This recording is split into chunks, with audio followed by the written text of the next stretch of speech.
ಬಸವಣ್ಣನಿಂಗೆ ಚನ್ನಬಸವಣ್ಣನಿಂದುಂಟಾಗಿ ನಾನು ಬದುಕಿದನಯ್ಯ ಕೂಡಲ ಸಂಗಮ ದೇವ. ಇನ್ನೇನು ಹೇಳಬೇಕು ಇವ್ರಿಗೆ? ಹಾಗಾದ್ರೆ ಬಸವಣ್ಣ ಹಿಂದೂ ಅಲ್ಲ ಅಂತ ಏನು ಬಬ್ಬಿ ಹೊಡಿತಿದ್ರಲ್ಲ, ಅವ್ರಿಗೆ ಇದಕ್ಕಿಂತ ಚಲೋ ಉತ್ತರ ಬಸವಣ್ಣವ್ರು ಏನು ಕೊಡಬೇಕು? ಎಲ್ಲ ಕೊಟ್ಟ ಅಂತ. ಪುಣ್ಯ ಪಾಪಗಳನ್ನು ಒಪ್ಕೊಳ್ಳೋದಿಲ್ಲ ಅಂತ ಹೇಳಿದರು.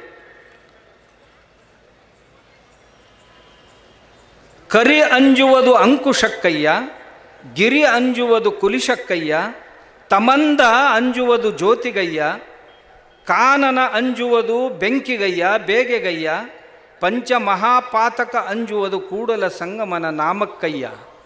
ಪಂಚಮಹಾಪಾತಕಗಳನ್ನು ಒಪ್ಕೊಂಡ್ರೋ ಇಲ್ಲ ಬಸವಣ್ಣವ್ರು? ಒಪ್ಕೊಂಡ್ರಂತ ಅರ್ಥ ಆಕೈತೆ. ಆಮ್ಯಾಗ ಇನ್ನೊಂದು ಮಾತನ್ನು ಹೇಳ್ತಾರೆ ಬಸವಣ್ಣವರೇ. ಇಂಥ ವಚನಗಳು ನೂರಾರು ಅದಾವ, ಅದರೊಳಗೆ ನಾ ಸ್ಯಾಂಪಲ್ ಅಂತಂದಿನ, ಅಷ್ಟು ಇಲ್ಲಿ ಮಾತಾಡೋಕ್ಕಾಗೋದಿಲ್ಲ. ಪುಣ್ಯಗಳ ಕಾಲಕ್ಕೆ ಹಗೆಗಳು ತನ್ನವರಹರು. ನಮ್ಮ ಹತ್ರ ಪುಣ್ಯ ಭಾಳ ಇತ್ತಂತಂದ್ರೆ ಶತ್ರುಗಳೆಲ್ಲ ನಮ್ಮ ಅಧೀನ ಆಕ್ಕಾರ ಅಂತ. ಪುಣ್ಯಗಳು ಅಹಕಾಲಕ್ಕೆ ಮಣ್ಣು ಹೊನ್ನಹುದು. ಪುಣ್ಯ ಭಾಳಿತ್ತು ಅಂತಂದ್ರೆ ಮಣ್ಣು ಸಹಿತ ನಮ್ಮ ಸಲುವಾಗಿ ಹೊನ್ನಾಕೈತಿ ಅಂತ, ಬಂಗಾರ ಆಕ್ಕೈತಿ ಅಂತ. ಪುಣ್ಯಗಳ ಅಹಕಾಲಕ್ಕೆ ಹಾವು ನೇವಳಬಹುದು. ಹಾವು ಸಹಿತ ಒಂದು ಸಣ್ಣ ಹುಳ, ಎರಿಹುಳ ಆದಂಗೆ ಆಕ್ಕೈತಿ ಅಂತ. ಪುಣ್ಯಗಳ ಅಹಕಾಲಕ್ಕೆ ಅನ್ಯರು ತನ್ನವರು. ಪುಣ್ಯಗಳು ನಮ್ಮ ಹತ್ರ ಸಾಕಷ್ಟಿದ್ದು ಅಂತಂದ್ರೆ ಬೇಕಾದವ್ರಿರಲಿ, ಅವ್ರು ನಮ್ಮವ್ರು ಆಕ್ಕಾರ. ಇಂತಹ ಪುಣ್ಯಗಳೆಲ್ಲವೂ ಭಕ್ತಿಯಿಂದಲಹವು. ಇಂಥ ಎಲ್ಲ ಪುಣ್ಯ ಭಕ್ತಿಯಿಂದ ಸಿಗ್ತಾವೆ. ಭಕ್ತಿ ಕೆಟ್ಟರೆ ಪುಣ್ಯವೂ ಕೆಡುವುದು. ಇಂತಪ್ಪ ಭಕ್ತಿಯೂ ಪುಣ್ಯವೂ ಚನ್ನಬಸವಣ್ಣನಿಂದುಂಟಾಗಿ ನಾನು ಬದುಕಿದನಯ್ಯ ಕೂಡಲ ಸಂಗಮ ದೇವ. ಇನ್ನೇನು ಹೇಳಬೇಕು ಇವ್ರಿಗೆ? ಹಾಗಾದ್ರೆ ಬಸವಣ್ಣ ಹಿಂದೂ ಅಲ್ಲ ಅಂತ ಏನು ಬಬ್ಬಿ ಹೊಡಿತಿದ್ರಲ್ಲ, ಅವ್ರಿಗೆ ಇದಕ್ಕಿಂತ ಚಲೋ ಉತ್ತರ ಬಸವಣ್ಣವ್ರು ಏನು ಕೊಡಬೇಕು? ಎಲ್ಲ ಕೊಟ್ಟ ಅಂತ. ಆಮ್ಯಾಗ ಇನ್ನೊಂದು ಹೇಳ್ತಾರೆ, ಉಳ್ಳವರು ಶಿವಾಲಯ ಮಾಡುವರಯ್ಯ ಅಂಥೇಳಿ ಬಸವಣ್ಣ ಗುಡಿಗುಂಡಾರಗಳನ್ನು ಖಂಡಿಸಾನ ಅಂಥೇಳಿ. ಸ್ಥಾವರ ಕಳಿವುಂಟು ಜಂಗಮ ಕಳಿವಿಲ್ಲ ಅಂತ ಹೇಳ್ಯಾನ. ಆದ್ದರಿಂದ ಈ ಸ್ಥಾವರ ಲಿಂಗಗಳನ್ನು ಪೂಜೆ ಮಾಡಬೇಡ ಅಂತ ಹೇಳ್ಯಾರ ಅಂತ ಹೇಳಿದರು. ಇಷ್ಟೇ ಅಲ್ಲ, ಕಟ್ಟಿದ ಲಿಂಗವ ಬಿಟ್ಟು ಬೆಟ್ಟದ ಲಿಂಗಕ್ಕೆ ಹೋಗುವವರನ್ನು ಮೆಟ್ಟಿನಿಂದ ಹೊಡಿಬೇಕು ಅಂತ ಶರಣರು ಹೇಳ್ಯಾರ ಅಂತ ಹೇಳ್ತಾರೆ ಇವರು. ಅಂಬಿಗರ ಚೌಡಯ್ಯನವರು ವಚನ ಹೇಳ್ತಾರೆ ಇದನ್ನು. ಇಂತಹ ಪ್ರಾಸಂಗಿಕ ಮಾತುಗಳನ್ನು ತಗೊಂಡು ಆಸ್ತಿಕತೆಯನ್ನು ಹಾಳು ಮಾಡೋದು. ಒಂದು ವೇಳೆ ಬಸವಣ್ಣವರು ಹೀಗೆ ಮಾಡಿದ್ರು ಅಂತಂದ್ರೆ ನನ್ನ ಪ್ರಶ್ನೆ ಅವರಿಗೆ ಏನು ಅಂದ್ರೆ, ಸೊನ್ನಲಾಪುರದ ಸಿದ್ದರಾಮೇಶ್ವರರು ಕಲ್ಯಾಣದಿಂದ ಏನು ಹೊಂಟರು, ನೇರವಾಗಿ ಸೊಲ್ಲಾಪುರಕ್ಕೆ ಬಂದರು. 68 ಲಿಂಗಗಳನ್ನು ಪ್ರತಿಷ್ಠಾಪನೆ ಮಾಡಿದರು. 68 ದೇವಾಲಯಗಳನ್ನು ಪ್ರತಿಷ್ಠಾಪನೆ ಮಾಡಿದರು. ಇವತ್ತಿನ ದಿವಸನೂ ಸಹಿತ ಸಂಕ್ರಮಣದೊಳಗೆ ನಂದಿ ಕೋಲಿನ ಯಾತ್ರೆ 68 ಲಿಂಗಗಳಿಗೆ ಪ್ರದಕ್ಷಿಣೆ ಹಾಕಿ ಬರ್ತೈತೆ. ಒಂದು ವೇಳೆ ಬಸವಣ್ಣವರು ಅಥವಾ ಬಸವಾದಿ ಶರಣರು ಸ್ಥಾವರ ಲಿಂಗಗಳನ್ನು ವಿರೋಧಿಸಿದ್ರೆ ಬಸವಣ್ಣವರು ಕಲ್ಯಾಣ ಬಿಟ್ಟು ಮತ್ತೆ ಎಲ್ಲಿ ಬೇಕಾದಲ್ಲಿ ಆಗಿತ್ತು? ಕೂಡಲ ಸಂಗಯ್ಯಪ್ಪನ ಹತ್ರನ ಯಾಕೆ ಹೋದರು? ಅಕ್ಕ ಮಹಾದೇವಿ ಶ್ರೀಶೈಲ ಮಲ್ಲಿಕಾರ್ಜುನನ ಸಾನ್ನಿಧ್ಯಕ್ಕೆ ಯಾಕೆ ಹೋದ್ಲು? ಇವಕ್ಕೆ ಉತ್ತರ ಕೊಡುವಂತಂದ್ರೆ ಎಡಬಡಿಸ್ತಾರೆ ಇವರು. ಆದ್ದರಿಂದ ನಮ್ಮ ಶರಣರು ಬಸವಣ್ಣವರು ಎಂದೂ ಸ್ಥಾವರ ಲಿಂಗಗಳನ್ನು ವಿರೋಧಿಸಿದವರು ಅಲ್ಲ. ಆದ್ದರಿಂದ ನಾವು ಇದನ್ನು ಅವ್ರು ಹೇಳುವಂಥ ಯಾವುದೇ ಬಸವಣ್ಣವ್ರ ವಚನಗಳೇ ಇರಬೇಕು, ಇಲ್ಲ ಅಂತ ಹೇಳೋದಿಲ್ಲ ನಾನು. ಅವ್ರು ಹೇಳ್ತಾರೆ, ಅರಗು ತಿಂದು ಕರಗುವ ದೈವ, ಬೆಂಕಿ ಎತ್ತಿದ್ರು ಸುಡುವ ದೈವ, ಇವಕ್ಕೇನು ದೇವ್ರು ಅಂತಾರೇನು ಅಂತ ಶರಣರು ಹೇಳ್ಯಾರ ಅಂತ ಹೇಳಿದರು. ನಾ ಹೇಳಿದೆ, ಹಂಗೆ ಹೇಳಿದ್ರೆ ಕೊಳ್ಳ ಕೈಯಾಗ ಕೊಟ್ಟಾರಲ್ಲ ಲಿಂಗ, ಇದನ್ನು ಬೆಂಕಿಯಾಗ ಹಾಕ್ರೆ ಸುಡ್ತೈತಿಲ್ಲ ನೋಡುನು, ಕ್ಯಾರೈತೆ ಅದು ಸುಟ್ಟ ಹೋಕ್ಕೈತಿ. ಅದನ್ನು ಗುರು ಕರುಣಿಸಿ ಕೊಟ್ಟಾನಂತ. ಮತ್ತು ಅವು ಗುಡ್ಯಾನು ಏನು ಕಟ್ಗರ್ ಕರುಣಿಸಿಟ್ಟಾರನು? ಅಲ್ಲಿನೂ ಉರ್ವಳ ಹೋಗಿ ಕೈ ಮಾಡಿಟ್ಟಾರ. ಆದ್ದರಿಂದ ದಯವಿಟ್ಟು ನಮ್ಮ ಜನರಿಗೆ ತಪ್ಪು ಮಾರ್ಗದರ್ಶನ ಮಾಡಬೇಡ್ರಿ. ನಮ್ಮ ಇಷ್ಟಲಿಂಗ ಕೈಯೊಳಗೆ, ಯಾಕಂದ್ರೆ ಪರ್ವೂರಿಗೆ ಹೋಗ್ತೀವಿ, ಹೋದಾಗ ಒಂದೊಂದು ಕಡೆ ನಮಗೆ ಸ್ಥಾವರ ಲಿಂಗ ಉಪಾಸನೆಗೆ ಸಿಗಲಿಲ್ಲ ಅಂದ್ರೆ ತೊಂದರೆ ಆಗಬಾರ್ದಂತೆ ನಿಮ್ಮ ಹತ್ರ ಇರಲಿ ಅಂತ ನಮ್ಮ ಕೈಯಾಗ ಕೊಟ್ಟಾರ. ಇನ್ನು ಗುಡಿಯೊಳಗೆ ಎಲ್ಲರಿಗೂ ಹೋಗೋಕ್ಕಾಕೈತಿ ಅಂತ ಇಲ್ಲ.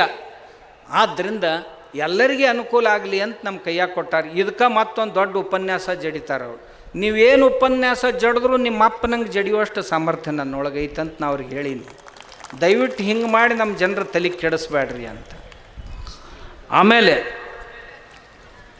ನಾ ಅವ್ರಿಗೆ ಹೇಳಿದೆ, ನಮ್ಮ ದೇವ್ರು ಸುಡ್ತಾವು ತುಡುಗಾಕ್ಕವು ಅಂತ ಹೇಳ್ತಿರಲ್ಲ, ಮತ್ತು ಚರ್ಚ್ನಾಗ ಹೋಗ್ರಿ, ಅವ್ರದ್ದು ಕಟ್ಗೆದೊಂದು ಕ್ರಾಸ್ ಇರ್ತೈತಿ, ಅದನ್ನು ಬೆಂಕಿಯಾಗ ಹಾಕಿರಲ್ಲ, ಅದು ಸುಡ್ತೈತಿ ಅಲ್ಲಿ ನೋಡ್ರಲ್ಲ, ಅವ್ರ ಬಗ್ಗೆ ಅಂದಾರ ಹೇಳ್ತೀರನಪ್ಪ ನೀವು?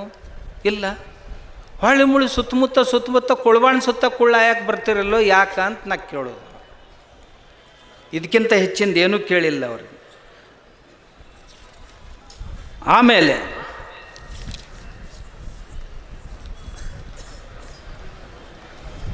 ನಾ ಇನ್ನೊಂದು ಮಾತು ಹೇಳ್ತಿದ್ದೆ, ಇವ್ರಿಗೆ ಇಷ್ಟ್ಯಾಕೆ ಅನ್ಯ ಧರ್ಮದವ್ರ ಮ್ಯಾಗ ಪ್ರೇಮ, ನಮ್ಮ ಧರ್ಮದವ್ರನ್ನ ಬೈಯೋದು ಯಾಕೆ? ಇವ್ರದ್ದು ಎಷ್ಟು ಪ್ರೀತಿ ಅಂತಂದ್ರೆ, ಮಂಗಳೂರಾಗ ಇವ್ರು ಬಸವ ಸಂಸ್ಕೃತಿ ಅಭಿಯಾನ ಮಾಡಕ್ಕೆ ಹೋಗಿದ್ದರು. ಮಂಗಳೂರಾಗ ಈಶ್ವರಪ್ಪನವ್ರ ಇವ್ರ ಅಭಿಯಾನ ಮಾಡೋಕ್ಕೆ ಯಾರೂ ಲಿಂಗಾಯತರು ಸಿಗಲಿಲ್ಲ, ಇದ್ದವ್ರು ಮುಂದೆ ಬರಲಿಲ್ಲ. ಯಾಕಂದ್ರೆ ನೀವು ಬಂದಲ್ಲಿ ಲಿಂಗಾಯತರು ವೀರಶೈವರಂತ ಭೇದ ಮಾಡಿ ನಮ್ಮ ಸಮಾಜ ಹೊಡಿತೀರಿ, ಆದ್ದರಿಂದ ನಿಮ್ಮ ಕಾರ್ಯಕ್ರಮ ಮಾಡೋಂಗಿಲ್ಲ ಅಂದರು. ಮತ್ತು ಯಾರು ಮಾಡಿದ್ರಿ ಅಲ್ಲಿ? ಮುಸ್ಲಿಂ ಸಂಘಟನೆಯವ್ರು ಇವ್ರು ಅಭಿಯಾನ ಮಾಡಿದ್ರು. ಇವ್ರ ಮ್ಯಾಗ ಪ್ರೀತಿ ಅಷ್ಟು ನೋಡ್ರಿ, ಅವ್ರಿಗೆ ಇವ್ರ ಮ್ಯಾಗ, ಇವ್ರಿಗೆ ಅವ್ರ ಮ್ಯಾಗ. ಎಲ್ಲ ಮುಸ್ಲಿಮರ ಬಗ್ಗೆ ಮಾತಾಡೋದಿಲ್ಲ ನಾನು, ಚಲೋ ಮುಸಲ್ಮಾನರು ಅದಾರ, ಅವ್ರ ಬಗ್ಗೆ ನಾ ಹೇಳೋದಿಲ್ಲ. ಎಲ್ಲಿ ತನಕ ಚಲೋ ಇರ್ತಾರಂದ್ರೆ ಅಲ್ಪಸಂಖ್ಯಾತರಾಗಿ ಇರುವವರೆಗೆ ಚಲೋ ಇರ್ತಾರೆ. ಅವ್ರದ್ದು ಸಂಖ್ಯೆ ಹೆಚ್ಚಾತಂದ್ರೆ ಅವರು ಚಂದಾಗ ತೋರ್ಸಕ್ಕೆ ಶುರು ಮಾಡ್ತಾರೆ.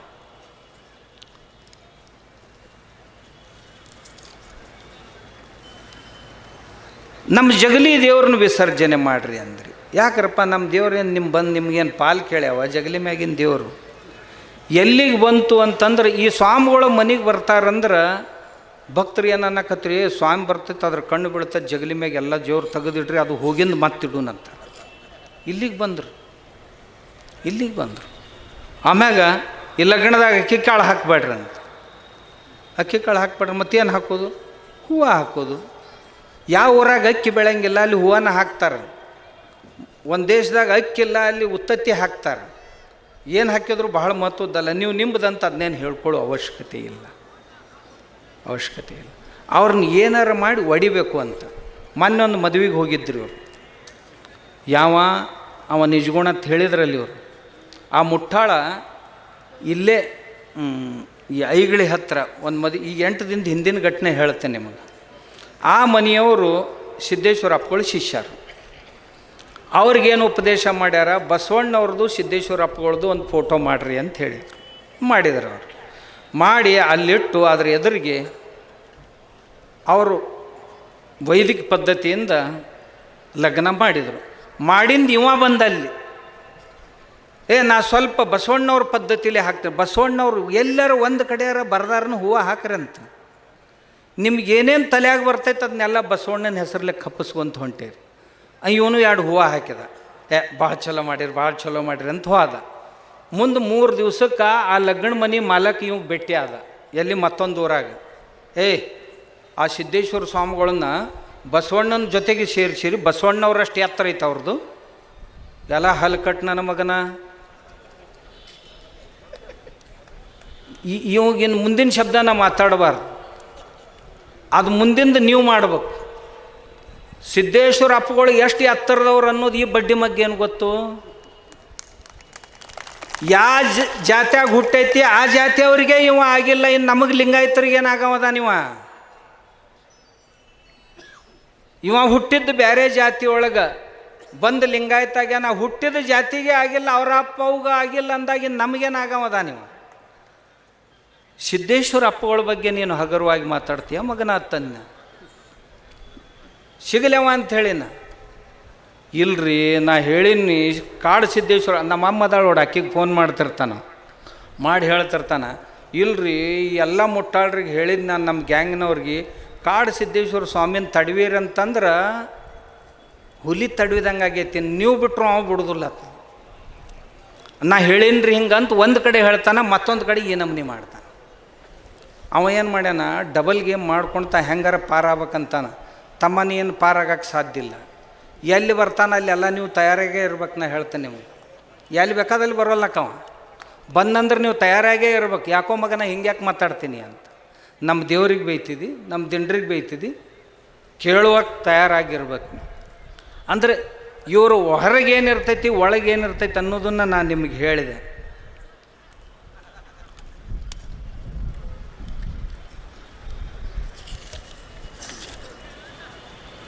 ರಾಮಾಯಣ ಮಹಾಭಾರತಗಳನ್ನು ಹಾದರದ ಕತೆ ಸೋದರರ ವಧೆ ಅಂತ ಹೇಳಿದರು. ಏನ್ರಿ ಅಂಥ ರಾಮಾಯಣ ಎಂದರೆ ಈ ಮಕ್ಕಳು ಓದ್ಯಾರ? ಪೂರಾ ರಾಮಾಯಣ ಓದಿನಂತ ಒಬ್ಬರ ಇವ್ರ ಅಪ್ಪನಾಣಿ ಮಾಡಿ ಹೇಳಲಿ, ನಾನು ನಾಳೆ ಅವ್ರು ಏನು ಹೇಳ್ತಾರೆ ಎಲ್ಲ ಕೇಳ್ತಾರೆ. ಮಹಾಭಾರತ ಎಲ್ಲ ಓದ್ಯಾರಂತ ಇವ್ರು ಒಬ್ಬರ ಅವ್ರ ಅಪ್ಪ ಅವನ ಅಣಿ ಮಾಡಿ ಹೇಳಲಿ, ನಾ ಇವ್ರು ಏನು ಹೇಳ್ತಾರೆ ಅದನ್ನು ಕೇಳಕ್ಕೆ ತಯಾರಿ. ಇವರೆಂದೂ ಓದಿಲ್ಲ, ನಾ ಗ್ಯಾರಂಟಿ ಕೊಟ್ಟು ಹೇಳ್ತೇನೆ. ಸಾಧ್ಯನೇ ಇಲ್ಲ. 1,00,000 ಶ್ಲೋಕಗಳ ಮಹಾಭಾರತ ಏನು ಓದ್ತಾರೆ? 24,000 ಶ್ಲೋಕಗಳ ರಾಮಾಯಣ ಏನು ಹೇಳ್ತಾರೆ? ಓದಂಗಿಲ್ಲ. ಬರ್ರಿ ನೀವು ಓದಿದ್ರಿ ಅಂದ್ರೆ ನನ್ನ ಹತ್ರ ಬರ್ರಿ ಅಂತೇಳಿ ನಾ ಓದೀನಿ. ನಮ್ಮ ಹುಡುಗರಿಗೆ ಪಾಠ ಮಾಡ್ತೀನಿ ದಿನ ಗುರುಕುಲದಾಗ. ಆ ರಾಮಾಯಣದೊಳಗೆ ಬರೀ ರಾಮ ರಾವಣರ ಕಥೆ ಇಲ್ಲ, ಅದರೊಳಗೆ ಸಮಾಜ ಜೀವನ ಎಲ್ಲೆಲ್ಲಿ ಹೆಂಗಿತ್ತು. ಅಯೋಧ್ಯೆಯ ಸಮಾಜಶಾಸ್ತ್ರ ಐತೆ. ಅಯೋಧ್ಯೆಯ ಸಮಾಜ ಜೀವನ, ಕಿಷ್ಕಿಂಧೆಯ ಸಮಾಜ ಜೀವನ, ಲಂಕೆಯ ಸಮಾಜ ಜೀವನ ಹೇಗಿತ್ತು ಅನ್ನೋದು, ಎಲ್ಲೆಲ್ಲಿ ಯಾವ ರೀತಿಯ ಸಂಸ್ಕಾರಗಳಿದ್ದು. ಬೇರೆ ಬೇರೆ ಇವ್ರು ವನವಾಸಕ್ಕೆ ಹೊಂಟರು ಅಂತಂದ್ರೆ 14 ವರ್ಷದಾಗ ಇಡೀ ಭಾರತನ ತಿರುಗಾಡ್ಯಾರ. ಇಡೀ ಭಾರತದ ಭೂಗೋಳ ಶಾಸ್ತ್ರ ರಾಮಾಯಣದೊಳಗೆ ಐತಿ. ವನಸ್ಪತಿ ಶಾಸ್ತ್ರ ರಾಮಾಯಣದೊಳಗೆ ತುಂಬಿ ತುಳುಕಿ ಐತಿ. ಮೆಟ್ಲರ್ಜಿ ಧಾತುಶಾಸ್ತ್ರ, ಯಾವ ಯಾವ ಧಾತುಗಳಿಂದ ಯಾವ ಯಾವ ಅಸ್ತ್ರ ಶಸ್ತ್ರಗಳನ್ನು ನಿರ್ಮಿಸಬೇಕು ಅನ್ನೋದೈತಿ. ಮಾನಸಶಾಸ್ತ್ರ ರಾಮಾಯಣದಲ್ಲಿ ಐತಿ. ಅಧ್ಯಾತ್ಮಶಾಸ್ತ್ರ ರಾಮಾಯಣದೊಳಗೈತಿ. ನ್ಯಾಯಶಾಸ್ತ್ರ ರಾಮಾಯಣದೊಳಗೈತಿ. ಇವೆಲ್ಲವೂ ಮಹಾಭಾರತದಲ್ಲಿ ರಾಮಾಯಣ. ಇವನ್ ಬಿಟ್ಟು ಬರೇ ಅವು ಯಾವ ಎದಕ್ಕೆ ಕುಂತಿರ್ತಾವಂತಲ್ಲ, ಅದನ್ನು ಕೆಲವು ಜನರಿಗೆ ಈ ಹೊಲಸು ನೊಣ ಅಂತಿರ್ತಾವಲ್ಲ, ಮನ್ಯಾಗ ನೊಣ ಇರಂಗಿಲ್ರಿ. 2 ಪ್ರಕಾರದ ನೊಣ, ಒಂದು ಹೊಲಸಿನ ಮ್ಯಾಗ ಕುಂದ್ರು ನೊಣ, ಇನ್ನೊಂದು ಹೂವಿನ ಮ್ಯಾಗ ಕುಂದ್ರು ಅದಕ್ಕೆ ಇದು ಅಂತಾರೆ ಏನು ಜೇನು ನೊಣ ಅಂತ. ಆ ಜೇನು ನೊಣ ಇಲ್ಲೇನೂ ಸಿಗಲಿಲ್ಲ ಅಂದ್ರೆ ದೂರ ಹೋಗಿ ಹಾಕೋಗಲ್ದಕ್ಕೆ ಮಕರಂದನ ತೊಗೊಂಡು ಬರ್ತೈತಿ. ಈ ಹೊಲಸು ನೊಣ ಇರ್ತೈತಲ್ಲ, ಮಗ್ಲ ಹೂವಿನ ಬುಟ್ಟಿ ಇಡ್ರಿ ಆದರೂ ಹೊಲಸಿನ ಮ್ಯಾಗ ಕುಂದಿರ್ತೈತಿ. ಅದಕ್ಕೆ ಚಲೋ ಹುಡುಕು ಚಟಾನ ಇಲ್ಲ, ಅಂಥ ಹೊಲಸಿನ ನೊಣಗಳದಾವ ಇವು. ರಾಮಾಯಣ ಮಹಾಭಾರತಗಳು ಹಾದರದ ಕಥೆ ಸೋದರರ ವಧೆ. ಇದನ್ನು ಆಲಿಸು ಅವರಿಗೆ ಮತ್ತೇನೋ ಹೊಡಿಬೇಕು ಬಡಿಬೇಕು ಅಂತ ಹೇಳ್ತಾರೆ. ನೀವು ಓದಿ ನೋಡ್ರಿ, ನಿಮ್ಮ ಜೀವನದ ದಿಕ್ಕ ಬದಲಾಗ್ತದೆ. ಅಂಥ ಗ್ರಂಥಗಳು. ಇದರಿಂದ ಜನರ ಶ್ರದ್ಧೆಯನ್ನು ನೀವು ಹಾಳು ಮಾಡಬೇಡ್ರಿ ಅಂತ ಅವ್ರಿಗೆ ನಾ ಕೇಳ್ಕೋತೀನಿ. ಆಮೇಲೆ ಗಂಡ ಶಿವಲಿಂಗ ದೇವರ ಭಕ್ತ, ಹೆಂಡತಿ ಮಾರಿ ಮಸಣೆಯ ಭಕ್ತೆ, ಗಂಡ ಕೊಂಬುದು ಪಾದೋದಕ ಪ್ರಸಾದ, ಹೆಂಡತಿ ಕೊಂಬುದು ಸುರೆಮಾಂಸ ಅಂತೂ ವಚನ ಹೇಳಿ, ಈ ವಚನ ಹೇಳಿದ್ದು. ಆದರೆ ಇವರೊಳಗೆ ಒಬ್ಬಕ್ಕೆ ಹೆಣ್ಮಗಳು, ಆಕೆನ ಹೆಸರು ಹೇಳೋದಿಲ್ಲ ನಾನು. ಇದೇ ಅಭಿಯಾನ, ಬಸವ ತತ್ವದ ಅಭಿಯಾನ, ಸಂಸ್ಕೃತಿ ಅಭಿಯಾನ ಮಾಡೋಕ್ಕೆ ಹೋಗಿ ಹೆಣ್ಮಕ್ಳ ಸಭಾದಾಗ ಆಕೆ ಹೇಳ್ತಾಳ, ದಾರು ಕುಡಿದ್ರಿ ಏನಕ್ಕೈತಿ, ಕುಡೀರಿ. ಮಾಂಸ ತಿಂದ್ರಿ ಏನಕ್ಕೈತಿ, ತಿನ್ನಿರಿ. ಇವತ್ತಿನ ತಿಂದವ್ರನ್ನ ಕುಡ್ದವ್ರನ್ನ ಯಾರ ಹೊರಗೆ ಹಾಕ್ಯಾರನು ಅಂದ್ರೆ ಆ ಹೆಣ್ಮಕ್ಳ ಸಭೆಯೊಳಗೆ ನಾಚಿಗೇಡ್ ಹೆಣ್ಮಕ್ಳು ಚಪ್ಪಾಳಿ ಬಾರಿಸ್ಯಾರ. ಇದು ಬಸವ ತತ್ವನ? ಇದು ಬಸವ ತತ್ವನ ಇದು? ಆಮ್ಯಾಗ ಗೋಕಾಕ್ ತಾಲೂಕಿನಾಗ ಈ ಗ್ಯಾಂಗ್ ಏನೈತಲ್ಲ, ಸ್ಮಶಾನ ಗ್ಯಾಂಗ್, ನಾವು ಅವ್ರಿಗೆ ಸ್ಮಶಾನ ಗ್ಯಾಂಗ್ ಅಂತ ಕರಿತೇನೆ. ಸ್ಮಶಾನದಾಗ ಹೋಗಿ ಪ್ರವಚನ ಮಾಡಿ ಸ್ಮಶಾನದಾಗ ಊಟ ಮಾಡಿ ಬಂದ್ರಂತ. ಹೌದಾ? ಅವ್ರಿಗೆ ನಾ ಕೇಳ್ತೇನೆ, ಸ್ಮಶಾನ ಸ್ವಚ್ಛ ಇರ್ತೈತನ? ಇಡೀ ಊರ ಮಂದಿನ ಹೊರಕಡೆಗೆ ಅಲ್ಲೇ ಮಾಡ್ತಾರೆ. ಇಡೀ ಊರು ಹೆಣ್ಗಳು ಒಯ್ದು ಅಲ್ಲೇ ಸುಡ್ತಾರೆ, ಅಲ್ಲೇ ಹುಗಿತಾರೆ. ಸ್ವಚ್ಛತೆಯ ದೃಷ್ಟಿಯಿಂದ ಬಿಟ್ಟರೆ ಉಳಿದೇನು ಸಮಸ್ಯೆ.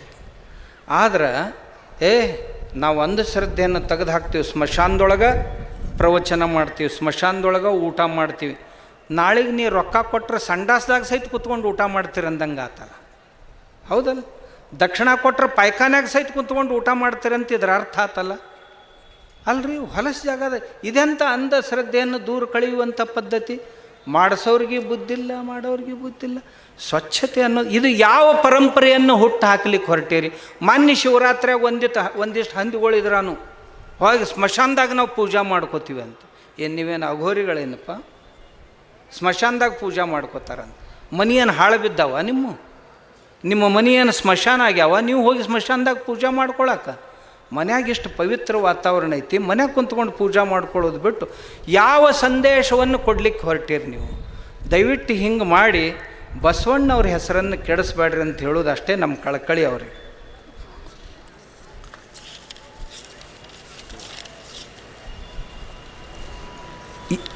ಈ ಮಂದಿ ಒಮ್ಮೆ 1500 ಮಂದಿ ಸ್ವಾಮಿಗಳು 1200 ಮಂದಿ ಸ್ವಾಮಿಗಳು ಕೂಡ ಒಮ್ಮೆ ಉತ್ತರ ಭಾರತಕ್ಕೆ ಹೋಗಿದ್ದರು. ಅದ್ರಾಗ ಒಬ್ಬ ಪತ್ರಕರ್ತನೂ ಇದ್ದ. ಅವ ಬಂದಿಂದ ಬರೆದಿದ್ದ, ಇವ್ರು ಎಲ್ಲೆಲ್ಲಿ ಹೇಳಿದ್ರು ಏನೇನು ಊಟ ಮಾಡಿದ್ರು, ಇದೇ ಗ್ಯಾಂಗಿನ ಮಂದಿನೇ ಐತೆ ಅದ್ರೊಳಗೆ.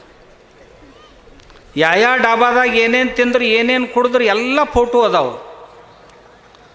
ಮತ್ತು ಇಲ್ಲಿ ಬಂದು ಬಸವಣ್ಣನ ತತ್ವ ಹೇಳ್ತೀರಿ ನಮಗೆ. ನಾವು ಬಸವ ತತ್ವದಂಗೆ ನಡೆಯೋರಿಗೆ ನಮಗೆ ಪಾಠ ಹೇಳ್ತೀರಿ ನೀವು ಅಂತ ನಾ ಕೇಳಿದೆ. ನಿಮ್ಮ ಕಾಲು ಹಿಡ್ಕೋತೀವ್ರಿ, ಯಾರಿಗೂ ಹೇಳಬೇಡ್ರಿ ಇದನ್ನು. ನಾ ಇವತ್ತಿನ ತನಕ ಹೇಳಿದ್ದಲ್ಲ, ಈಗ ನೀವು ತೆಗ್ದಿರಂದಾಗ ನಾನು ನಿಮ್ಮನ್ನು ಬಿಡೋದಿಲ್ಲ ಅಂತೇಳಿ. ಬನಾರಸ್ ಶಹರದೊಳಗೆ ಹೋಗಿ ಪತ್ಲ ಖರೀದಿ ಮಾಡಿದ್ರು. ಯಪ್ಪ ಅವ್ವ ಎಲ್ಲ ಮನೆ ಬಿಟ್ಟೋ ಬಂದಿರು ಮಠದಾಗ. ಅಂದ್ರೆ ಪತ್ಲ ಯಾರ ಸಲುವಾಗಿ? ನನ್ನ ಮಾತು ಎಲ್ಲರೂ ಈಗ ಆನ್ಲೈನ್ ಕೇಳಕ್ಕೆ ಹತ್ತಾರ. ನಿಮ್ಗೆ ಹೇಳ್ತೀನಿ, ಯಾರ್ಯಾರು ಅದಾರಲ್ಲ ಇವರು ಎಲ್ಲರೂ ಈ ಸದ್ದು ಆನ್ಲೈನ್ ಕೇಳಕ್ಕೆ ಹತ್ತಾರ. ನಾಳೆಗೆ ಎದಿ ಡಬ ಡಬ ಡಬ ಡಬ ಅನ್ನಕ್ಕೆ ಶುರು ಅಕ್ಕ. ಇವರು ಪತ್ಲ ಯಾರಿಗೆ ತೊಗೊಂಡಿದ್ರಿ? ಅಂತರ್ವಸ್ತ್ರಗಳನ್ನು ಖರೀದಿ ಮಾಡಿದ್ರು ಬನಾರಸ್ ಶಹರದೊಳಗೆ. ಅವನ್ನ ಯಾರ ಸಲುವಾಗಿ ತೊಗೊಂಡಿದ್ರಿ? ಇವರು ಬಸವಾನುಯಾಯಿಗಳಲ್ಲ, ಇವರೆಲ್ಲ ಬಸವ ದ್ರೋಹಿಗಳು. ಬಸವ ತತ್ವಗಳ ಹತ್ಯೆಯನ್ನು ಮಾಡುವಂಥ ಬಸವ ದ್ರೋಹಿಗಳಿವು. ನಾ ಹೇಳ್ತೀನಿ, ನಮಗೆ ಎಷ್ಟು ಸಾಧ್ಯ ಐತೆ ನಮ್ಮ ಜೀವನದೊಳಗೆ ನಾವು ಬಸವಣ್ಣನ ಅಳವಡಿಸ್ಕೊಳ್ತೀವಿ. 100ಕ್ಕೆ 100 ಅಳವಡಿಸ್ಕೊಳ್ಳೋಕೆ ನನಗೆ ಆಗೋದಿಲ್ಲ. ಯಾಕಂದ್ರೆ ಬಸವಣ್ಣವ್ರು ಹೇಳ್ಯಾರ, ಹೊನ್ನಿನೊಳಗೊಂದೊರೆ, ಅನ್ನದೊಳಗೊಂದಗುಳ, ವಸ್ತ್ರದೊಳಗೊಂದೆಳೆ, ಇಂದಿಂಗೆ ನಾಳಿಂಗೆ ಬೇಕೆಂದೆ ನಾದಡೆ, ನಿಮ್ಮಾಣೆ ನಿಮ್ಮ ಪ್ರಮಥರಾಣೆ ಅಂತ ಬಸವಣ್ಣವ್ರು ಹೇಳಿದರು. ಬಸವಣ್ಣವ್ರಿಗೆ ಸಾಧ್ಯ ಆಗಿರ್ಬೇಕು, ನನಗೆ ಆಗೋದಿಲ್ಲ. ನಮ್ಮದು ಮಠ ಐತಿ, ದಿನ 4000 ಮಂದಿ ಉಣ್ಣಾಕೆ ಬರ್ತಾರೆ. ಮತ್ತು ಇವತ್ತ ಜಾಳ ಮಾಡಿದ್ನಂದ್ರೆ ನಾಳೆಗೆ ಯಾರಿಗೆ ಹಾಕೋದು? ಮಠದಾಗ 1000 ಮಂದಿ ಕೆಲಸ ಮಾಡೋರು ಅದಾರ, ತಿಂಗಳ ಕೊನೆಗೆ ಪಗಾರ ಎಲ್ಲಿ ತಂದು ಕೊಡಲಿ? ನನಗೆ 100ಕ್ಕೆ 100 ಆಗೋದಿಲ್ಲ. ದೇಶ ವಸ್ತು ಕಾಲ ಪರಿಸ್ಥಿತಿಗಳಿಗೆ ಅನುಸಾರವಾಗಿ ಸ್ವಲ್ಪ ಬದಲಾವಣೆ ಬರಲೇಬೇಕಾಕೈತಿ. ನಾವು ತರದೇ ಇದ್ದರೂ ಸಹಿತ ನಾನು ಅವ್ರಿಗೆ ಹೇಳ್ತೇನೆ, ನೀವೆಲ್ಲ ಇಷ್ಟು ಮಂದಿ ಇದ್ದೀರಪ್ಪ, ಬಸವಣ್ಣನ ತತ್ವ ಹೇಳ್ತೀರಿ, ಈ ವಚನಕ್ಕೆ ಏನು ಉತ್ತರ ಹೇಳ್ತೀರಿ? ಒಬ್ಬರ ಹೇಳ್ರಿ. ನೀವು ಯಾರೂ ಒಂದು ಅಗಳು ಸಹಿತ ಸಂಜೆ ಮುಂದೆ ನಾಳೆಗೆ ಅನ್ನೋ ಸಲುವಾಗಿ ಇಟ್ಕೋಬಾರ್ದು ಅನ್ನ ನಿಮ್ಮ ಮಠದಾಗ, ಹೌದಾ? ಒಂದು ಬಟ್ಟೆನೂ ಸಹಿತ ಹರಿದ್ರೆ ಮತ್ತೊಂದು ನಾಳೆಗೆ ಅಂತ ಇಟ್ಕೋಬಾರ್ದು ನೀವು. ಇವತ್ತು ನಾಳೆಗೆ ಎಷ್ಟು ಬೇಕು ಅಷ್ಟೇ ಇಟ್ಕೋಬೇಕು. ಒಂದು ದುಡ್ಡೂ ಸಹಿತ ನಾಳೆಗೆ ಅಂತ ಇಟ್ಕೋಬಾರ್ದು. ನೀವು 30 ಕೋಟಿ 40 ಕೋಟಿ ಡಿಪಾಸಿಟ್ ಕುಂಡಿ ಬುಡಕ್ಕೆ ಇಟ್ಕೊಂಡು ಕೂತಿರಲ್ಲ, ಇದು ಬಸವ ತತ್ವ ಏನು ಅಂತ ನಾನು ಅವ್ರಿಗೆ ಕೇಳೋದು. ಇದು ಯಾವ ಬಸವ ತತ್ವಪ್ಪ ನಿಮ್ದಂತ ಕೇಳಕತ್ತೀನಿ. ಇರಲಿಲ್ಲ ಅಂದ್ರೆ ಹೇಳ್ರಿ, ಎಲ್ಲನೂ ಆಗೋದಿಲ್ಲ ರೀ, ಈಗ ಒಂದು ಸ್ವಲ್ಪ ಬದಲಾವಣೆ ಮಾಡ್ಕೋಬೇಕಾಗ್ತದೆ. ನಾವು ಮನಸ್ಸ ಪ್ರಾಮಾಣಿಕವಾಗಿ ಹೇಳ್ತೇನೆ, ನಮಗೆ ಆಗೋದಿಲ್ಲಪ್ಪ ಎಲ್ಲನೂ. ಯಾರು ಬೇಕಾದವ್ರು ಹೇಳ್ರಿ ನೀವು ಸಹಿತ, ಇಂಥ ಜೀವನ ಇವತ್ತು ನಮಗೆ ಸಾಗಿಸ್ಲಿಕ್ಕೆ ಆಗ್ತೈತೇನೋ ಅಂತ. ಆಗೋದಿಲ್ಲ. ಜಡ್ಡ ಜಾಪತ್ರಿ ಬಿದ್ದರೆ ಏನು ಮಾಡೋದು? ಮನ್ಯಾಗ ಮಕ್ಕಳು ಮರಿ ಲಗ್ನ ಅಂತ ಬರ್ತಾವೆ. ಲಗ್ನಕ್ಕೆ ಇಂದಿಂಗೆ ನಾಳಿಂಗೆ ಬೇಕೆಂದೆ ನಾದಡೆ, ನಿಮ್ಮಾಣೆ ನಿಮ್ಮ ಪ್ರಮಥರಾಣೆ ಅಂದ್ರಿ, ನಾಳೆ ಮಕ್ಕಳ ಲಗ್ನ ಹೆಂಗೆ ಮಾಡೋದು? ಆಕಸ್ಮಿಕವಾಗಿ ಮುಪ್ಪಿನ ಕಾಲಕ್ಕೆ ತಂದೆ ತಾಯಿ ಜಡ್ಡು ಬಿದ್ದು ಅಂದ್ರೆ ಅವ್ರಿಗೆ ರೊಕ್ಕ ಇಲ್ಲಿಂದ ತರೋದು. ಇಂಥ ಸಂಸಾರ ಇವತ್ತು ಮಾಡೋಕ್ಕೆ ಸಾಧ್ಯ ಐತನೋ? ಸಾಧ್ಯ ಇಲ್ಲ. ಇಲ್ಲದನ್ನು ಇಲ್ಲ ಅಂತ ಹೇಳ್ಬೇಕು. ನಾವು ಬಸವಣ್ಣನಿಗೆ ಕ್ಷಮಾ ಕೇಳ್ತೀವಿ, ಯಪ್ಪ ನೀ ಹೇಳಿದಿ, ಆದರೆ ಇವತ್ತಿನ ದಿನಮಾನದೊಳಗೆ ನಮ್ಮಿಂದ ಅದು ಆಗೋದಿಲ್ಲ ಅಂತ ಇಷ್ಟ ಅಲ್ಲ ಹೇಳೋದು. ಇದನ್ನು ಬಿಟ್ಟರೆ ಮತ್ತೇನೈತಿ? ಆದ್ರೆ ಎಲ್ಲಿದಾರ ತಂದು ಎಲ್ಲಿದಾರ ಹಚ್ಚಿ ಬಸವಣ್ಣವ್ರ ಹೆಸರು ಕೆಡಿಸ್ಬೇಡ್ರಿ ಅಂತ ಅದ್ರ ಸಲುವಾಗಿ ನಾನು ಭಾಳ ಹೇಳೋದಿಲ್ಲ. ಭಾಳ ಹೇಳೀನಿ. ನನ್ನ ಹತ್ರ ಮಸಾಲೆ ಭಾಳ ಐತಿ, ತಿಳಿತಿಲ್ಲ. ಇನ್ನು ಭಾಳ ದಿವಸ ಅಡುಗೆ ಮಾಡಿದ್ರು ತೀರ್ಲಾರ್ದಷ್ಟು ಮಸಾಲೆ ಐತಿ. ಅವ್ರಿಗೆ ಗೊತ್ತಿರ್ಬೇಕಷ್ಟ ಯಾರನ್ನ ತಡವೀವಿ ನಾವು ಅನ್ನೋದು. ಯಾವ ಮನುಷ್ಯನ ತಡೋಬಾರ್ದಾಗಿತ್ತಲ್ಲ ಆ ಮನುಷ್ಯನ ತಡವೀರಿ ನೀವು. ಅವನಂತೇಳಿ ಮಸಾಲೆ ಭಾಳ ಐತಿ ನಿಮ್ಮದು. ಇಂಥ ಕೆಲಸ ಮಾಡೋಕ್ಕೆ ಹೋಗ್ಬೇಡ್ರಿ. ನಾ ಅದನ್ನು ಯಾವಾಗಲೂ ದುರುಪಯೋಗ ಪಡಿಸ್ಕೊಳ್ಳೋವಲ್ಲ. ನಾನು ಇವತ್ತೂ ಸಹಿತ ನಿಮ್ಗೆ ವಿನಂತಿ ಮಾಡ್ಕೋತೀನಿ ಅವ್ರಿಗೆ, ಬಸವಣ್ಣನ ಹೆಸರಿನಿಂದ ಹಿಂದೂ ಧರ್ಮ ಹಾಳು ಮಾಡಬೇಡ್ರಿ. ನಂದಿಷ್ಟೇ ಕಾಳಜಿ, ಮತ್ತೊಂದು ಏನೂ ಇಲ್ಲ. ಇದನ್ನು ಕೈ ಬಿಟ್ಬಿಡ್ರಿ, ನಾಳೆಗೆ ನಿಮ್ಮನ್ನು ಬಿಡ್ತೇನೆ. ನೀವು ಬಿಡಂಗಿಲ್ಲ ಅಂದ್ರಿ. ಇನ್ನೊಂದು ನಾ ಇವ್ರಿಗೆಲ್ಲ ಕೇಳಿದೆ, ನೋಡಪ್ಪ ಬಸವಣ್ಣನ ತತ್ವ ಹೇಳ್ತೀರಿ, ಬಸವಣ್ಣ ಸಮಾನತೆಯ ತತ್ವ ಎಲ್ಲ ಜಾತಿಯವ್ರನ್ನೂ ಕರ್ಕೊಂಡು ಬಂದ ಅನುಭವ ಮಂಟಪ. ಡೋಹಾರನ್ನ ಕರ್ಕೊಂಡು ಬಂದ, ಸಮಗಾರನ್ನ ಕರ್ಕೊಂಡು ಬಂದ, ಎಲ್ಲರನ್ನೂ ಕರ್ಕೊಂಡು ಬಂದು ಏಕಪಂಕ್ತಿ ಭೋಜನ ಮಾಡಲಿಕ್ಕೆ ಹಚ್ಚಿದ. 12ನೇ ಶತಮಾನದೊಳಗೆ ಸಮಗಾರ ಹರಳಯ್ಯನವ್ರ ಮಗಳನ್ನು ಮಧುವರಸನ ಮಗನಿಗೆ ಶೀಲವಂತನಿಗೆ ಕೊಡಿಸಿ ಮದುವೆ ಮಾಡಿದರು ಬಸವಣ್ಣವರು. ನೀವು ಎಷ್ಟು ಮಂದಿ ಮಾಡಿರಪ್ಪ? ನನ್ನ ಪ್ರಶ್ನೆ ಪ್ರತಿ ಸಾರಿ ಅವ್ರಿಗಿದೆ. ಇಷ್ಟು ಮಂದಿ ಇಷ್ಟು ಮಠಗಳು ಕಟ್ಕೊಂಡಿದ್ದೀರಿ ನೀವು. ಆಮ್ಯಾಗ ಇವ್ರು ಬಿಡ್ರಿ, ಇವ್ರೇನು ಮಾಸ್ತರುಗಳು ಏನು ಈಗ ದೊಡ್ಡ ದೊಡ್ಡ ಪಂಡಿತರಾಗಿ ತಿರುಗಾಡ್ತಾರೆ, ಕೆಲವು ಮಂದಿ ವ್ಯಾಪಾರಿಗಳು ಏನು ತಿರುಗಾಡ್ತಾರೆ, ಬಸವಣ್ಣನ ಬಗ್ಗೆ ಏನು ಮಕ್ಕಳು ಇದ್ರಾಗ ಹುಚ್ಚಿ ಬಿದ್ದಾರನ್ನಂಗೆ ಮಾತಾಡ್ತಿರ್ತಾರೆ. ಇವ್ರೇನೇ ವಚನದ ಇದ್ರಾಗ ಹುಚ್ಚಿ ಬಿದ್ದಾರೆ ನೀವು ಮಕ್ಕಳು ಅನ್ನಂಗೆ ಮಾತಾಡ್ತಿರ್ತಾರೆ. ನಾ ಅವ್ರಿಗೆ ಕೇಳಿದೆ, ನಿಮ್ಮ ಮನ್ಯಾಗ ಮದುವೆ ಆಗ್ಯಾವನಪ್ಪ ಅಂತ. ಆಗ್ಯಾವ್ರಿ ಅಂದರು. ಹೆಂಗೆ ಮಾಡೀರಿ? ಬಸವ ತತ್ವದಂಗೆ ಮಾಡೀವ್ರಿ ಅಂದ್ರೆ ಹೂವು ಹಾಕಿ ಮಾಡೀವಿ. ಅಲ್ರೋ, ಬಸವಣ್ಣ ಸಮಗಾರ ಹರಳಯ್ಯನವ್ರ ಮಗಳನ್ನು ಮಧುವರಸನ ಮಗ್ಗ ಕೊಟ್ಟ, ಬ್ರಾಹ್ಮಣನ ಮಗ್ಗ ಕೊಟ್ಟು ಮದುವೆ ಮಾಡಿಸಿದ್ದ. ನಿಮ್ಮ ಮಕ್ಕಳನ್ನು ಯಾರಾದರೂ ನಮ್ಮ ಹರಳಯ್ಯನವ್ರ ಮನೆಗೆ ಕೊಟ್ಟಿರೇನು, ಸಮಗಾರ ಹರಳಯ್ಯನವ್ರ ಮನೆಗೆ ಅಂತ ಕೇಳಿದ್ ನಾನು. ಇವತ್ತಿನ ತನಕ ಒಬ್ಬನೂ ಕೊಟ್ಟಿಲ್ಲ. ಆಣಿ ಮಾಡಿ ಹೇಳವ್ರು, ಒಬ್ಬ ಬಸವ ತತ್ವ ಹೇಳವನು ಕೊಟ್ಟಿಲ್ಲ. ನನ್ನ ಹತ್ರ ಬಾ ಅಂತ ಹೇಳಿದ್ನ. ನಾ ವರ್ಷ 4 ಲಗ್ನ ಸಮಗಾರ ಹರಳಯ್ಯನ ಮಕ್ಕಳನ್ನ ವ್ಯಾಪಾರಿಗಳ ಮನೆಗೆ ಕೊಡಿಸ್ತೀನಿ, ವ್ಯಾಪಾರಿಗಳ ಮಕ್ಕಳನ್ನು ಸಮಗಾರ ಹರಳಯ್ಯನ ಮನೆಗೆ ಕೊಡಿಸ್ತೀನಿ, ಬರ್ರಿ ನೀವು ತೋರಿಸ್ತೀನಿ ಅಂತ ಹೇಳಿದ್ನಿ. ನಾ ಬರೇ ಮಾತಾಡೋ ಮನುಷ್ಯ ಅಲ್ಲ, ಮಾಡಿ ತೋರಿಸ್ತೇನೆ. ಹರಳಯ್ಯನವ್ರು ಅಂದ್ರೆ ಏನ್ರಿ? ಅಲ್ರಿ, ತಮ್ಮ ತೊಡಿ ಚರ್ಮನ ತೆಗೆದು ಬಸವಣ್ಣವ್ರಿಗೆ ಆವಿಗೆ ಮಾಡಿಕೊಟ್ಟವ್ರು. ಎಂಥ ಶ್ರದ್ಧೆ, ಎಂಥ ಭಕ್ತಿ! ಆ ಹರಳಯ್ಯ ನಮಗೆಲ್ಲ ಆದರ್ಶ. ಇವತ್ತು ಆ ಹರಳಯ್ಯನ ಸಮಾಜ ಇವತ್ತು ಸಹಿತ ಧರ್ಮ ಬಿಟ್ಟಿಲ್ಲ, ನಮ್ಮ ಧರ್ಮ ಬಿಟ್ಟಿಲ್ಲ. ಯಾರ್ಯಾರೋ ಧರ್ಮ ಬಿಟ್ಟು ಬೇರೆ ಧರ್ಮಕ್ಕೆ ಹೋದರು, ಆದರೆ ಸಮಗಾರ ಹರಳಯ್ಯನ ಸಮಾಜ ಇವತ್ತೂ ಸಹಿತ ಹರಳಯ್ಯನವ್ರ ಮೇಲೆ, ಲಿಂಗದ ಮೇಲೆ ಎಷ್ಟು ನಿಷ್ಠೆ ಐತಂದ್ರೆ ನಮ್ಮನ್ನು ಬಿಟ್ಟು ಹೋಗಿಲ್ಲ ಅವರು. ನಾನು ನಮ್ಮ ಜಿಲ್ಲಾದಾಗ ಒಂದೇ ಕಮ್ಯುನಿಟಿ ಹಿಡ್ದೀನಿ, ವಾರಕ್ಕೆ 50 ಮಂದಿನ ಹೊಳ್ಳಿ ತಂದೀನಿ. ಹಿಂದೂ ಧರ್ಮಕ್ಕೆ 25,000ಕ್ಕಿಂತಲೂ ಹೆಚ್ಚು ಪರಿವಾರಗಳನ್ನು ಕ್ರಿಶ್ಚಿಯನ್ ಧರ್ಮಕ್ಕೆ ಹೋದವ್ರನ್ನ ಮತ್ತೆ ತಿಳಿಸಿ ಹೇಳಿ ಹೊಳ್ಳಿ ಕರ್ಕೊಂಡು ಬಂದೀನಿ. ನನ್ನ ಟಾರ್ಗೆಟ್ ಐತಿ 2 ವರ್ಷದಾಗ 1,00,000 ಪರಿವಾರಗಳನ್ನು ತರಬೇಕು ಅಂತ. ನಾವು ಹೊಳ್ಳಿ ಕರ್ಕೊಂಡು ಬಂದವ್ರು ಪುಣ್ಯಾತ್ಮರು ಒಬ್ಬರು ಹೋಗಿಲ್ಲ ಮತ್ತೆ ಹೊಳ್ಳಿ. ಇಷ್ಟೇ ಅಲ್ಲ, ಅವ್ರನ್ನ ಕರ್ಕೊಂಡು ಬಂದು ಬಿಟ್ಟಿಲ್ಲ. ಅವ್ರಿಗೆ ಹೇಳೀನಿ, ಈ ಮಠ ನಿಮ್ಮದು, ನನಗೆಷ್ಟು ಅಧಿಕಾರ ಐತೆ ಅಷ್ಟೇ ಅಧಿಕಾರ ನಿಮಗೂ ಐತಿ. ನಾ ಪ್ರತಿ ವರ್ಷ ನಿಮ್ಮ ಮನೆಗೆ ಬರ್ತೀನಿ, ನಮ್ಮ ಸನ್ಯಾಸಿಗಳು ಬರ್ತಾರೆ, ನಿಮ್ಮ ಮನೆಯೊಳಗೆ ಪ್ರಸಾದ ಮಾಡ್ತಾರೆ, ಪೂಜಾ ಮಾಡ್ತಾರೆ, ಭಜನೆ ಮಾಡ್ತಾರೆ, ಆರತಿ ಮಾಡ್ತಾರೆ. ಯಾವಾಗಿನಿಂದ ಶುರು ಮಾಡಿನ ಅವಾಗಿನಿಂದನೂ ನಮ್ಮ ಮಠದ ಸನ್ಯಾಸಿಗಳನ್ನು ಪ್ರತಿ ವರ್ಷ ಯಾರ್ಯಾರು ಮರಳಿ ಬಂದಾರ, ಯಾರು ಬಂದಿಲ್ಲ, ಎಲ್ಲ ಸಮಗಾರ ಬಂಧುಗಳ ಮನೆಗೆ ನಾ ಮಂದಿನ ಕಳಿಸ್ತೀನಿ. ನಮ್ಮ ಸನ್ಯಾಸಿಗಳನ್ನ ನಾನು ಹೋಗ್ತೀನಿ, ಹೋಗಿ ಅವ್ರ ಮನೆಯೊಳಗೆ ಪ್ರಸಾದ ಮಾಡಿ ಬರ್ತೀನಿ. ನಾ ಬರೇ ಬಸವಣ್ಣನ ತತ್ವ ಬಾಯಿಂದ ಹೇಳೋ ಮನುಷ್ಯ ಅಲ್ಲ. ಆದ್ದರಿಂದ ಹರಳಯ್ಯನವ್ರನ್ನ ಎಷ್ಟು ಸ್ಮರಿಸಿದ್ರೂ ಕಡಿಮೆ ಐತಿ. ಒಟ್ಟು ಈ ಕಾರ್ಯಕ್ರಮದ ಸಾರಾಂಶ, ನೀವೊಬ್ಬ ಸ್ವಾಮಿಗೆ ಹಿಂಗೆ ಮಾಡಿ ಅವನ ಬಾಯಿ ಕಟ್ಟಬೇಕು, ಅವನ ಕಾಲು ಕಟ್ಟಿ ಹಾಕಬೇಕು ಅಂತೇನು ಕರ್ನಾಟಕ ಸರ್ಕಾರದವರೇ ಆಗಲಿ, ಆ ವಿಜಯಪುರದ ಉಸ್ತುವಾರಿ ಮಂತ್ರಿಗಳೇ ಆಗಲಿ, ಏನು ಕೆಟ್ಟ ಕೆಲಸ ಮಾಡಿದ್ರಿ. ಆಗಲೇ ನಮ್ಮ ಈಶ್ವರಪ್ಪನವ್ರು ಹೇಳಿದ್ರಲ್ಲ, ಕಾಡಸಿದ್ದೇಶ್ವರ ಸ್ವಾಮಿಗಳು ಕ್ಷಮಾ ಕೇಳಬೇಕು ಅಂಥೇಳಿ. ಅಲ್ಲಿ ನಾ ಏನು ತಪ್ಪು ಮಾಡೀನಿ ಅಂತ ಕ್ಷಮಾ ಕೇಳಿ, ಕ್ಷಮಾ ಕೇಳುವಂಥ ಅವಧಿ ಇದ್ದರೂ ಉದ್ದಕ್ಕೆ ಬೀಳ್ತೇನೆ. ನನಗೇನು, ನಾ ರೈತರಿಗೆ ಉದ್ದಕ್ಕೆ ಬಿದ್ದೀನಿ ಪೂಜಾ ಮಾಡಿ. ಇಲ್ಲಿ ನಮ್ಮ ಮುತ್ತೆ ಎಲ್ಲದಾನೆ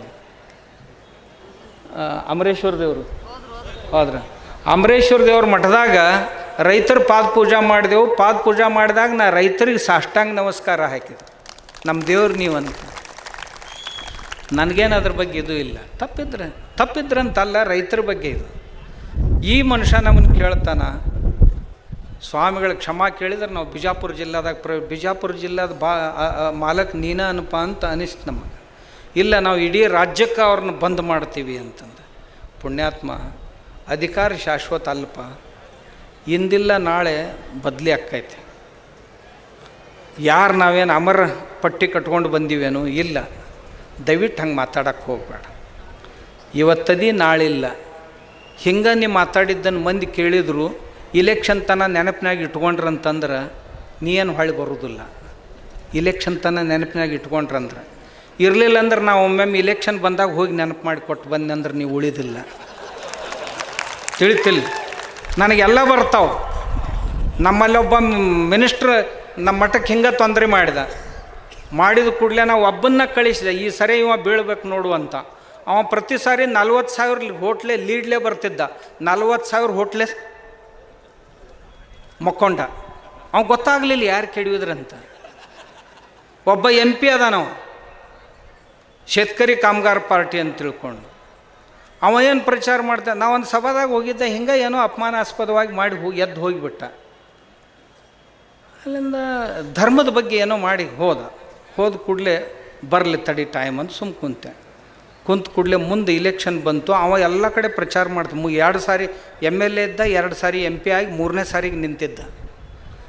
ನಾ ಆರಿಸಿ ಬರೋದ್ರಾಗ ಏನೂ ಸಂಶಯ ಇಲ್ಲ, ಮೋದಿಯವ್ರಿಗಿಂತಲೂ ನಾ ಹೆಚ್ಚು ಓಟ್ ತೊಗೋಬೇಕು ಈ ಸರಿ, ಇಷ್ಟರ ಸಲಾಗಿ ನನ್ನ ಪ್ರಯತ್ನ ಐತಂತ. ಅವ 1,45,000 ಬಿದ್ದ. ಅವ ಗೊತ್ತಾಗಲಿಲ್ಲ ಯಾರು ಕೆಡಿಯೋದ್ರಂತ. ಹಿಂದಾಗಡೆ 6 ತಿಂಗಳ ಮ್ಯಾಗ ಗೊತ್ತಾದ ಕಾಡು ಸಿದ್ದೇಶ್ವರ ಸ್ವಾಮಿ ಕೆಡಿಯೋದಂತ.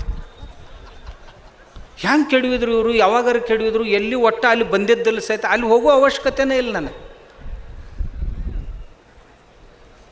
ಅದಕ್ಕೆ ನಾನು ಯಾವ ನೇತಾರ ಹತ್ರ ಯಾವಾಗಲೂ ಹೋಗೋದಿಲ್ಲ, ಅವ್ರ ಗದ್ದಲ್ದಾಗ ಬಿಡೋದಿಲ್ಲ. ನಮ್ಮ ಧರ್ಮದಾಗ ಕೈ ಹಾಕಿದ್ರು ಅಂದ್ರೆ ನಿಮ್ಮನ್ನು ಬಿಡೋದಿಲ್ಲ.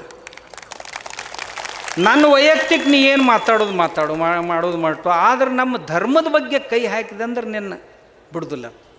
ಹಿಂಗೆ ನಾವು ಅದಕ್ಕೆ ದಯವಿಟ್ಟು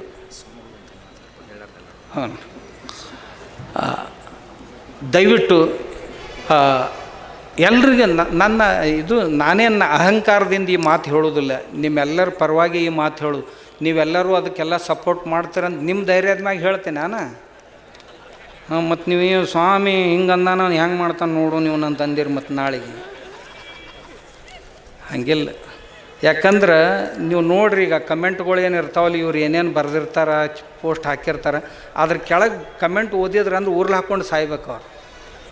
100ರೊಳಗೆ 94 ಕಮೆಂಟ್ಸ್ ನಮ್ಮ ಪರವಾಗಿರ್ತಾವೆ, ಒಂದು 5-6 ಅಷ್ಟೇ ಅವ್ರ ಪರವಾಗಿರ್ತಾವೆ. ಅಂದ್ರೆ ನೀವೆಲ್ಲರೂ ಅದಿರಂತ ಅರ್ಥ ಆತಿಲ್ಲ.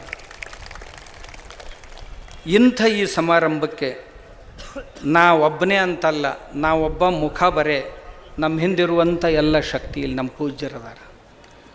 ಎಲ್ಲ ಪೂಜ್ಯರು ಇದಕ್ಕೆ ಗಟ್ಟಿಯಾಗಿ ನಿಂತರು ಅಂತ ತಿಳ್ಕೊಂಡು ನಾವು ಇದನ್ನು ಎದುರಿಸ್ಲಿಕ್ಕೆ ಸಾಧ್ಯ ಆಯ್ತು. ಈ ಪೂಜ್ಯರು ಒಂದು ವೇಳೆ ನಮ್ಮ ಜೊತೆ ಇರಲಿಲ್ಲ ಅಂದ್ರೆ ನಾವು ಏನೂ ಮಾಡೋಕ್ಕಾಗ್ತಿರ್ಲಿಲ್ಲ. ಯಾಕಂತಂದ್ರೆ ನನಗೊಮ್ಮೆ ರಾಮದೇವ್ರು ಅಂದ್ರು, ಮುಂದೆ ನೋಡಿದ್ರು 1,00,000 ಮಂದಿ ಇರ್ತಾರೆ, ಹಿಂದೆ ಹೊಳೆ ನೋಡಿದ್ರು ಒಬ್ಬರು ಇರೋದಿಲ್ಲ, ನೀವರ ಬರ್ರಿ ನನಗೂಡಂತ ಒಂದು ಸಾರಿ ನನಗೆ ರಾಮದೇವ್ ಬಾಬಾ ಅಂದ. ಬ್ಯಾಡಪ್ಪ ಅಂದೆ, ನಿಂದು ಕ್ರಾಂತಿ ಮಾರ್ಗ, ನಮ್ಮದು ಶಾಂತಿ ಮಾರ್ಗ, ನಾ ಇದ್ದದ್ರಾಗ ಆರಾಮದೀನಿ ಅಂತಂದು ನಾನು. ಆದ್ರೆ ಈ ಆಂದೋಲನದೊಳಗೆ ಈ ಬಸವ ಸಂಸ್ಕೃತಿ ಅಭಿಯಾನ ಅವ್ರು ಮಾಡಿದರು, ನಾವು ಬಸವಾದಿ ಶರಣರ ಬೃಹತ್ ಹಿಂದೂ ಸಮಾವೇಶವನ್ನು ನಾವು ಮಾಡಿದ್ದೀವಿ. ಆದರೆ ನಮ್ಮದ್ರೊಳಗೆ ನಾವು ಯಾರನ್ನೂ ಬಟ್ಟೆ ಹಾಕಿ ಕರ್ಕೊಂಡು ಬಂದಿಲ್ಲ. ಬೆಂಗಳೂರು ಪ್ರೋಗ್ರಾಮ್ ಏನು ಲಾಸ್ಟಿಗೆ ಮಾಡಿದ್ರಲ್ಲ, ಯಾರು ಎದೆ ಹರಿದ್ರು ಒಳಗೆ ಬಸವಣ್ಣ ಕಾಣ್ತಾನ ಅಂತ ಒಬ್ಬ ಹೇಳ್ತಿದ್ದ, ಕ್ಯಾಮ್ರಾ ಈ ಕಡೆ ಬಿಡು ಅಂತ ಒಬ್ಬ ಅಂತಿದ್ದ. ಏನು ನಾಚಿಗೇಡು ಸ್ವಾಮಿಗಳ್ರಿ ಇವರು. ಒಬ್ರಿಗೆ ಹೇಳ್ದೆ, ಇವ್ರು ಅದಾರಲ್ಲ, ಇವ್ರು ಎದೆ ಹರಿದ್ರೆ ಅಲ್ಲ ದಿನ ಏನು ತಿಂತಾರೆ, ಏನು ಕುಡಿತಾರೆ, ಏನು ಮಾತಾಡ್ತಾರೆ, ಇದನ್ನಾರು ವಿಚಾರ ಮಾಡ್ಬೇಕಿಲ್ಲ. ಅವ್ರೊಳಗೆ ಬಸವಣ್ಣ ಎಷ್ಟು ಇಳ್ದಾನಂದ್ರೆ ಇವ್ರು ಎದೆ ಹರಿದು ಕೂಡಲೇ ಹೆಂಗೆ ಹನುಮಂತನ ಎದ್ಯಾಗ ರಾಮ ಕಣ್ಣಲ್ಲ ಹಂಗೆ ಇವ್ರು ಎದ್ಯಾಗ ಬಸವಣ್ಣ ಕಾಣ್ತಾನಂತ ಒಬ್ಬ ಹೇಳ್ದ. ಮತ್ತೊಬ್ಬ ಅಂದ, ನಮ್ಮ ಮ್ಯಾಗ ಬೇಡ ಇವ್ರ ಮ್ಯಾಗ ಕ್ಯಾಮ್ರಾ ಬಿಡುವಂತ ಒಬ್ಬ ಅಂತಿದ್ದು. ಭಾಳ ಹೇಸಿಗನಿಸ್ತಪ್ಪ. ಇಡೀ ಜನರು ಅಂದರು, ನಮ್ಮ ಸ್ವಾಮಿಗಳು ಇಷ್ಟು ಹೀನಾಯವಾಗಿ ವರ್ತನೆ ಮಾಡ್ತಾರ ಅಂತ ನಮ್ಗೆ ಅನಿಸಿದ್ದಿಲ್ರಿ ಅಂತ ಅಂದರು ಕೆಲವು ಮಂದಿ. ಅಲ್ಲಿ ಆ ಕಾರ್ಯಕ್ರಮಕ್ಕೆ ಹೋಗಾಕ ಮಂದಿ ಸ್ವಾಮಿಗಳು ಯಾರೂ ಹೋಗಲಿಲ್ಲ. ಹೋಗ್ಲಾರ್ದಕ್ಕೆ 2 ಬಸ್ ಮಂದಿನ ಮಠದಾಗ ಆ ಕಡೆ ಈ ಕಡೆ ಕಸ ಮುಸ್ರಿ ಮಾಡ್ಕೊಂಡು ಎದ್ದು ಇರ್ತಾವಲ್ಲ, ಅವ್ರಿಗೆ ಕಾವಿ ಬಟ್ಟೆ ಹಾಕ್ಕೊಂಡು ಸ್ವಾಮಿಗಳಂತ ಒಯ್ದು ಆ ಬೆಂಗಳೂರು ಸಭಾದಾಗ ಕುಂದರ್ಸಿದ್ರು. ಇಲ್ಲಂತ ಹೇಳಿ ಗಾಡಿ ನಂಬರ್ ಸಹಿತ ಕೊಡ್ತೀನಿ ನಾನು. ಆ ಗಾಡ್ಯಾಗ ಒಬ್ಬನ್ನು ಮತ್ತೊಬ್ಬನ ನಿಮ್ಮ ಗೃಹಸ್ಥರನ್ನು ಒಬ್ಬರನ್ನು ಆ ಗಾಡಿಯಾಗ ಏರಿಸ್ಕೊಡ್ಲಿಲ್ಲ. ನಮ್ಮ ಪೂಜ್ಯಪಾದರು ಎಲ್ಲರೂ ಅವ್ರವ್ರ ಮಠಗಳಲ್ಲಿ ಎಷ್ಟೋ ಕಾರ್ಯಕ್ರಮಗಳದಾವೆ.